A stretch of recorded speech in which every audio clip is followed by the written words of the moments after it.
Now you can protect your WhatsApp chats even if someone else accesses your phone.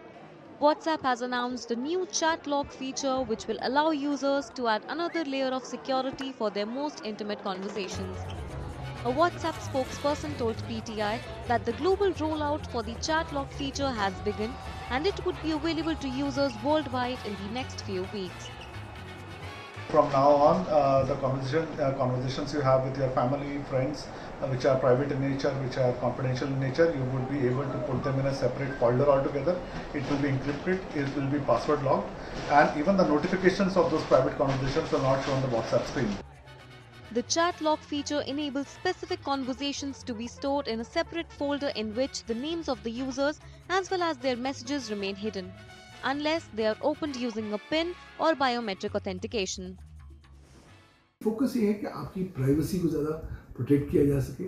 अगर आपका phone अक्सर और लोग भी देखते हैं और जब वो फ़ोन आपका इस्तेमाल कर रहे हैं कोई इस तरह का प्राइवेट कंटेंट आ जाएगा तो हो सकता है आपको कुछ एम्बैरेसमेंट कुछ फेस करनी पड़े। इसलिए आपकी प्राइवेसी को ज़्यादा सुदृढ़ बनाने के लिए, आपकी सुरक्षा को ज़्यादा प्रबल करने के लिए ये नया फीचर आया है।